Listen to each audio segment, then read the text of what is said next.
Hi friends, welcome back to my channel Blessy Moses. ఈరోజు నేను ఈ వీడియోలో ఒక మంచి రెసిపీ చూపించబోతున్నాను. ఇది నా ఓన్ రెసిపీ అయితే కాదు, యూట్యూబ్లో ఒక సెలబ్రిటీ చేశారు. దాన్ని చూసి నేను ఇంట్లో ట్రై చేశాను. ఈ రెసిపీ ఇంతకీ హిట్ అయిందా ఫ్లాప్ అయిందా అనేది నేను వీడియోలో లాస్ట్లో షేర్ చేస్తాను.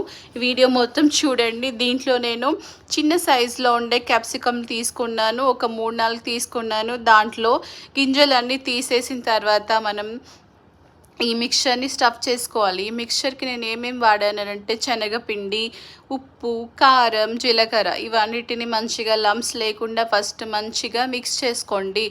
లంప్స్ ఉంటే బాగుండదు, అక్కడక్కడ కుక్ అవుతుంది, కుక్ అవ్వదు వేరే దగ్గర. సో మనము ఈ విధంగా మిక్స్ చేసుకున్న తర్వాత దాంట్లోకి ఒక 1 టేబుల్ స్పూన్ ఆయిల్ వేసేసుకొని మంచిగా మిక్స్ చేసుకొని సాల్ట్ కూడా ఈ టైంలో చెక్ చేసుకోండి. సాల్ట్ చెక్ చేసుకున్న తర్వాత మనం ఇలా ప్రెస్ చేస్తే చేతిలో కొంచెం పిండి తీసేసుకొని ప్రెస్ చేస్తే మనకి ఉండలాగా కట్టాలి. అప్పుడు పిండి సరిగ్గా ఉన్నట్టు.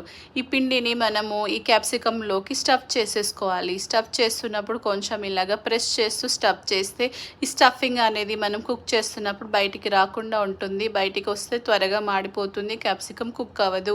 సో మనం చెక్ చేసుకొని స్టఫ్ చేసుకోండి ఎంతవరకు స్టఫ్ చేయాలో. దాని తర్వాత ఈ మిగిలిన పిండిని మనం పైనుంచి స్ప్రింకిల్ చేసుకుంటే చాలా టేస్టీగా ఉంటుంది.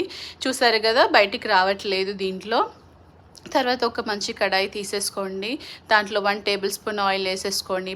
పక్కన పేస్ట్ చేసుకొని వీటిని మనం ఇలాగా కుక్ చేసుకోవాలి. ఒక 2 మినిట్స్ ఆ వైపు, 2 మినిట్స్ ఈ వైపు. చాలా టేస్టీగా ఉంటుంది. మిగిలిన పిండిని పైనుంచి స్ప్రింకిల్ చేసుకోండి.